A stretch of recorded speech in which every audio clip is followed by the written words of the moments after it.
የተሰቀለ ስጋ ነበር የሚመስለው ክርስቶስ ዓርብ ዕለት ለሚያየው ሰው ለማየት ያስጨንቅ ነበር።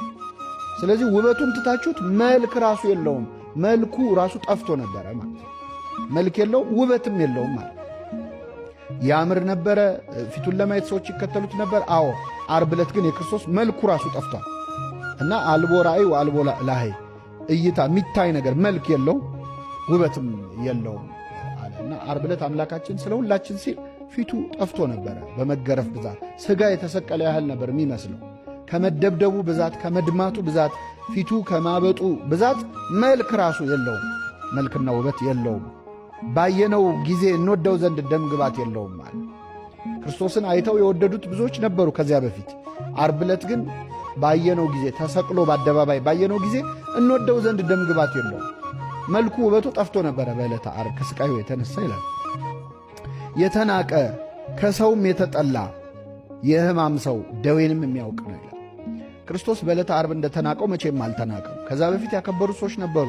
አሳና እንጀራ አበርክቶ ባበላ ጊዜ ደስ ያላቸው ነበሩ፣ ጌታ ሆይ ያሉት ነበሩ። በዕለተ ዓርብ ግን የተናቀ ነበረ። ማን ያልሰደበው አለ? ዓርብ ዕለት ክርስቶስን ያልሰደበው ያልተፋበት ሰው የለም። ፊቱን እየሸፈኑ በጥፊ እየመቱ ተናገር ትንቢት ማን ነው የመታህ ሲሉት ነበር።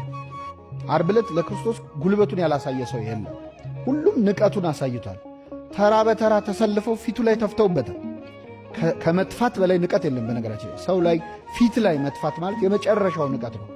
ክርስቶስ ላይ ይወርዳል። ክርስቶስ እኮ በምራቁ ዓይን የሚያበራ ነበር። በምራቁ ለውሶ ዓይን የሚያበራ ፊቱ ላይ ተፍተውበታል። አንድም ጊዜም ፊቱን ዞር አላደረገም። ማለት ምራቁን ተጸይፎ ፊቱን ዞር አላደረገም እና የተናቀ ነበረ። የተጠላ በጣም ጠልተውት ነበር። የሚያሳዩት ጥላቻ በግል የሆነ ነገር የበደላቸው የሚመስል ነበር እና የተናቀ የተጠላ የሕማም ሰው የሐዘን የሕማም ሰው የስቃይ ሰው ነበረ ክርስቶስ። ደዌንም የሚያውቅ ነው ማለት ለምዶት ነበር መከራውን። በቃ ከመገረፉ ከመደብደቡ ከስቃዩ ብዛት የተነሳ ተላምዶት ነበር። ደዌንም የሚያውቅ ነው። ሰውም ፊቱን እንደሚሰውርበት የተናቀ ነው። እኛም አላከበር ነው ማለት ፊቱን የሚሰውርበት ማለት የሚያስጸይፍ ቁስል ስታይ ፊትህን ዞር ታረገል ለማየት ይከብደናል እኮ አይደል? የሆነ የሚያስጸይፍ ነገር። ስለዚህ ምን አለ? ሰው ፊቱን እንደሚሰውርበት የተናቀ ነው። ወደዚህ ዞር ይሉ ነበር ሰዎች። ማየት ይሰቅቃቸው ነበር፣ ይጨንቅ ነበር እና ለማየት እስኪከብድ ድረስ በዕለተ ዓርብ ክርስቶስ ግርፋትን ስቃይ ተቀብሏል ማለት ነው።